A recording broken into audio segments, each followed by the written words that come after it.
Well, she says she has spent 5 months not going at work because she is tormented. I mean, this is the moment when you feel you need to listen from her before you criticize anyone out there. Every office that I went to, the reason why it never went into the media is I hand delivered whatever communication I wrote. I would go to the registry, get a received stamp, move with my document and give to the recipients. So up to this point, I've been in this for 10 months, and until I chose to come out and shared whatever I did, no one had anything on me. Sure. So it's good that you've mentioned the Right Honorable Prime Minister. Like I said, I first went to the Solicitor General on 20th September after that meeting in which I was ridiculed. And that very evening, I then forwarded him an email where I was sending the initial email I had sent to my boss and all the other responses. That was on 20th September at 8:48 p.m. The next day at 8:51 a.m. in the morning, he responded to me and suggested that perhaps we can use a peaceful mechanism in resolving the matter. I then responded to him on 22nd September telling him that would not be possible because this gentleman had apologized to me and had since taken a different turn of events. And as such, I said I was invoking the law in which our conversation of 20th, which was 2 days before, was the verbal conversation we had on 20th September was my verbal complaint as provided by Regulation 10.4 of the Employment Sexual Harassment Regulations. I also invoked Regulation 10 to the extent that I asked for a sexual harassment committee to be set up to investigate. Asha, this is a committee that is established by law, the Sexual Harassment Regulations of 2012, that says that any employer that has more than 25 employees shall have a sexual harassment committee. This is a ministry that is the one that drafts these laws. It's in charge of the rule of law. They knew these things. We didn't have a sexual harassment committee. So I invoked the regulation and asked for it to be set up. And I start a very tedious journey to follow up on the constitution of this committee. And this is how it went. On the 5th of October, remember on the 20th, I asked for the committee, I didn't receive it. On the 22nd, I responded saying our verbal conversation was then a verbal complaint. On the 5th of October, I then emailed the Honorable Attorney General to tell him my side of the story, because a week before, the Deputy Solicitor General had gone to him and told him his side of the story. My expectation had been he would call me to ask for my side. He never. 3 days passed until a week later, and I said it is not fair for him to have had one side and not hear me out. Exactly. I then sat down and wrote him an email saying, I am aware my boss has come to you and spoken to you. I had expected that you would give me an opportunity to give my side. Be that as it may, here is it. I concluded that email, Asha, by saying that I have gotten an epiphany. Perhaps this is the sole reason I went to law school. I will seek justice to the end. Okay. What I find frustrating is that even after I committed, from that point, that I was willing to go to great lengths to be heard, they refused to set up the committee. Asha, I then even sent them an email. I remember very well, it was on the 22nd of April. It was an article of the Chief Justice of India. He is also facing sexual harassment allegations. And I sent an article. I emailed it to the Honorable Attorney General, the Deputy, and the Solicitor General. It was chronicling a skyrocketing event which the judiciary of India failed to handle, and it escalated to a point that they could no longer control. In sharing that article, I had hoped that once they read, they could see the extent to which this could skyrocket. It was my way of saying, guys, hear me out. They still did not. They still did not. To take you back, on the 28th of November, I had also still emailed all of them, the principals, the Honorable Deputy Attorney General, the Deputy, and the Solicitor General, following up on my previous communications and asking where we had reached with the setup of the committee. I didn't receive a response. Asha, to date, I've written to the ministry almost 9 communications. As God is my witness, they've never responded to a single one. Not once. On the 28th of March, I then sat down to write a letter, which I addressed to the Solicitor General asking him about the Sexual Harassment Committee. And that was after, like you had said, about the Honorable Prime Minister. I set out to find the telephone contact of the Right Honorable Prime Minister. After I had engaged a lawyer who wrote to the ministry asking for the committee to be set up. They still did not set it up, neither did they respond to my lawyer. My lawyer then set up to then write to the IGG and ask one for protection for myself, for the victimization that I had been suffering and was continuing to suffer, and also to bring to her attention my plight. She too did not respond. I then set out to have people engage to try and find out what was happening to my complaint there. And I was made aware she was aware of it and had actually, on receipt, called the Solicitor General to discuss it. And the Solicitor General had told her he had set up the committee. And I'm like, what do you mean he has set up the committee? I wrote, I've never been told it's there. And I was told it had been investigating. So I asked around and I'm told it is there. But you imagine, I'm a complainant. I'm the one who is trying to find out.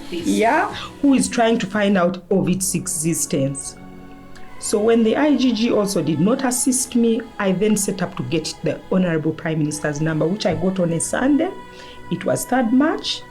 And I then apologized for breaking protocol. This is like blasphemy in public service. There is absolutely no way you can actually approach.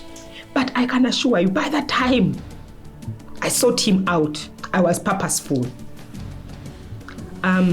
He responded to me very quickly and said, can I meet you on Wednesday, which was 6th March?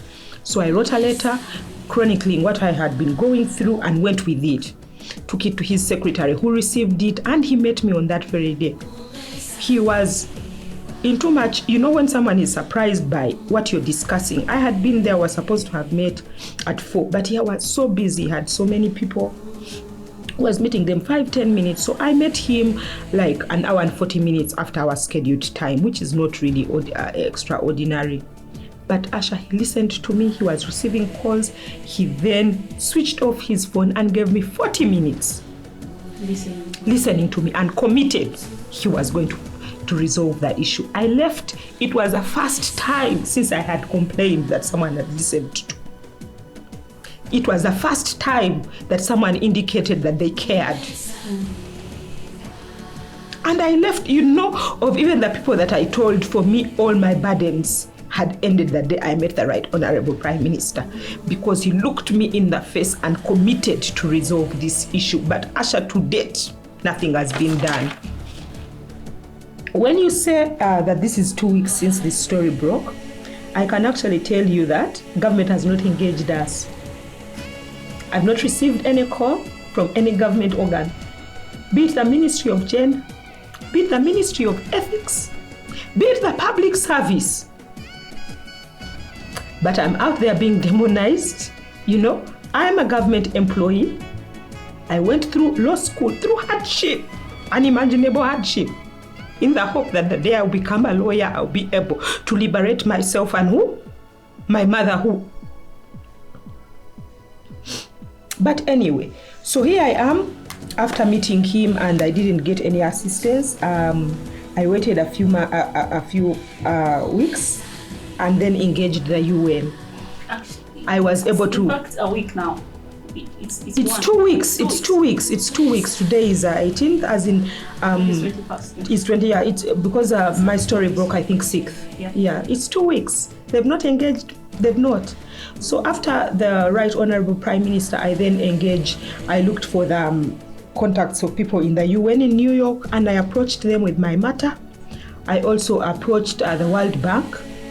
And fortunate enough, the UN engaged the Uganda country office, and I was able to meet with the UN country representative and the head of UN Women, Maxime, and another gentleman for the UN Human Rights. So we had a meeting in which I shared what I had been going through, and they committed to engage government. I have since had people ask me why it is that I would approach the World Bank.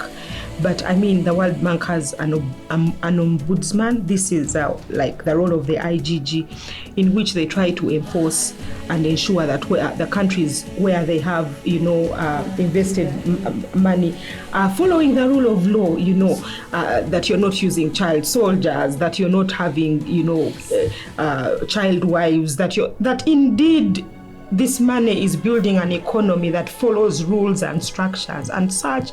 They have reporting mechanisms for which you can be able to do what? To seek redress. But the question is, why would I have to be reduced to seeking international help? Exactly. Why? If I had been heard on the onset. This is why we are here, so that the public can know. People are out there saying ill things. Think, why would she do this? Why would she engage the other? Why would she engage? But look, this is the story. So anyway, since the system failed me, I had to stand up and do what? And try to fend for myself. So I don't know to what extent the UN's engagement with government has gone, but like as I said, this is now coming to 10 months since my initial complaint. I've not received any redress. Other people have condemned me that this came out at a time when the shortlist for the Court of Appeal judges is out and his enemies are using me. But I ask you, in June when I first told him to let me be, these seats in the Court of Appeal had not been advertised or vacated. Government had not yet decided to fill them. Or even on the 20th of September, when I then formally complained to the Ministry of Justice, this list was not out.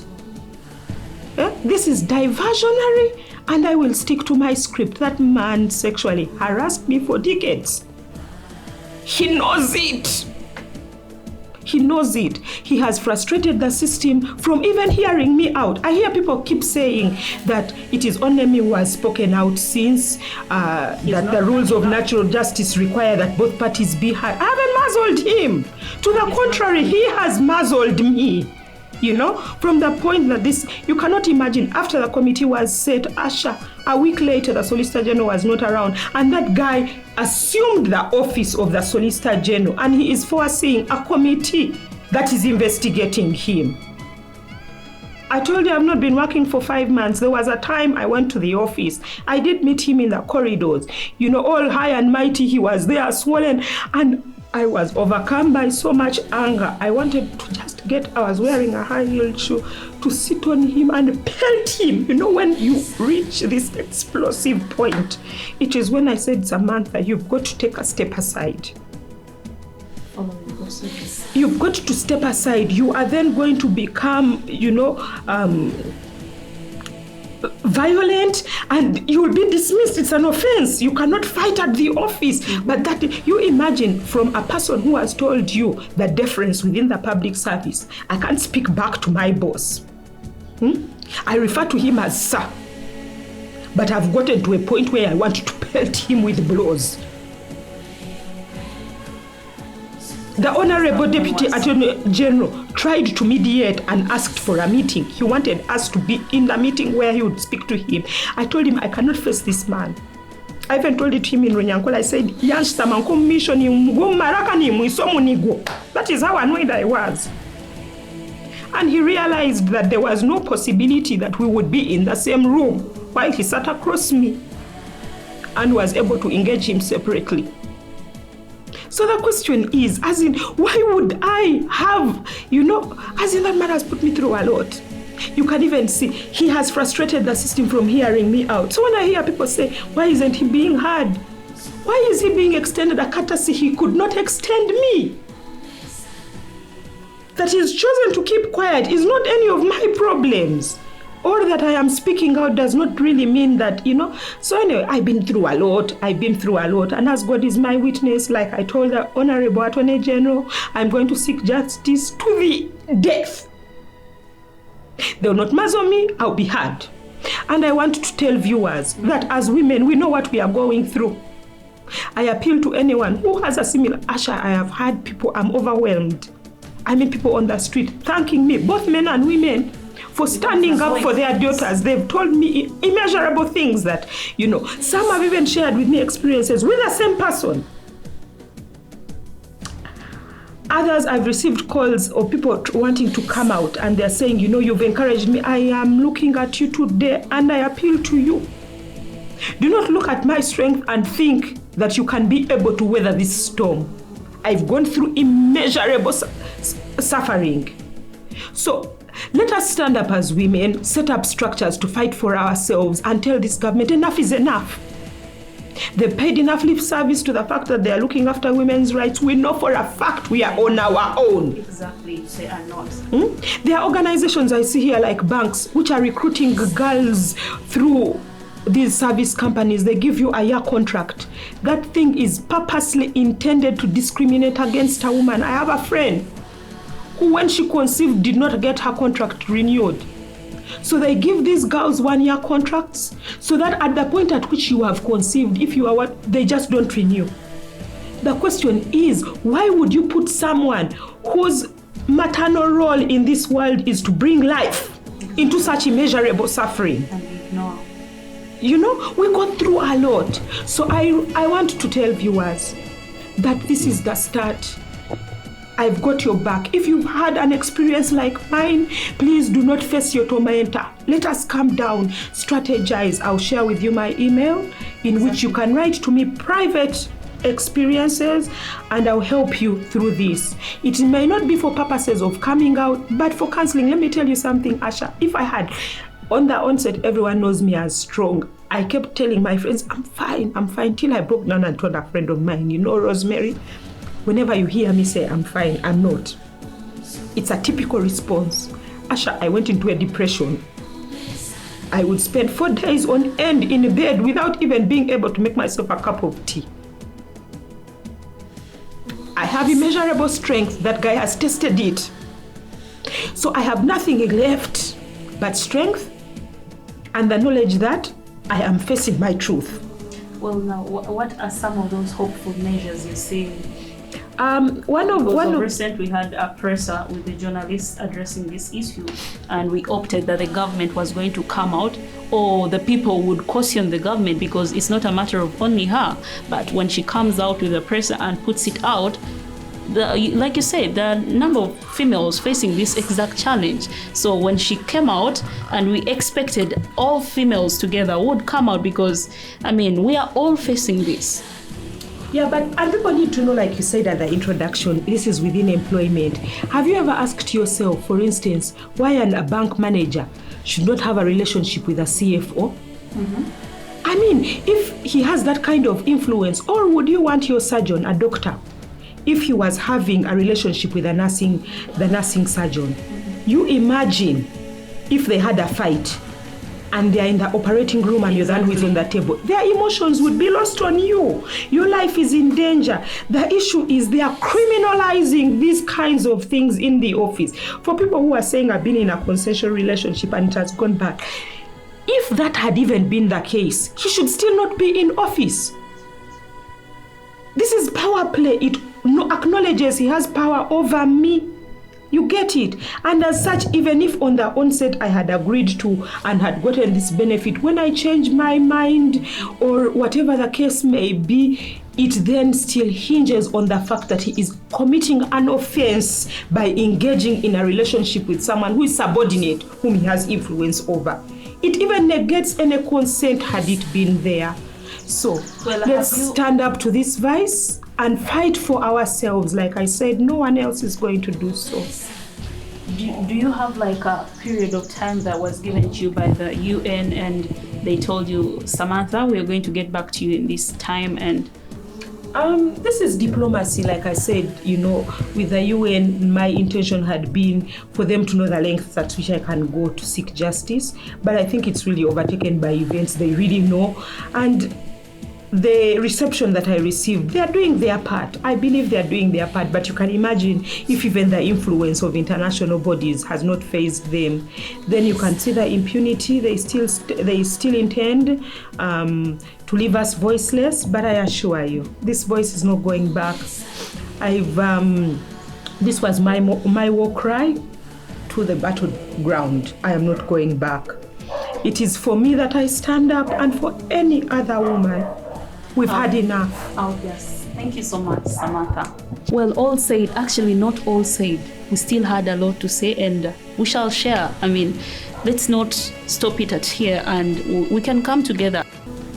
Today on Her Moment, we decided to come up close with her so that we can get to know the gist of the whole story. And as females, this is a female platform. If we get the gist of the whole story, then we get behind her back. We fight with her. We fight for the next generation. We fight for our kids, our grandkids. And trust me, we will win at the end of the day. Thank you so much for watching.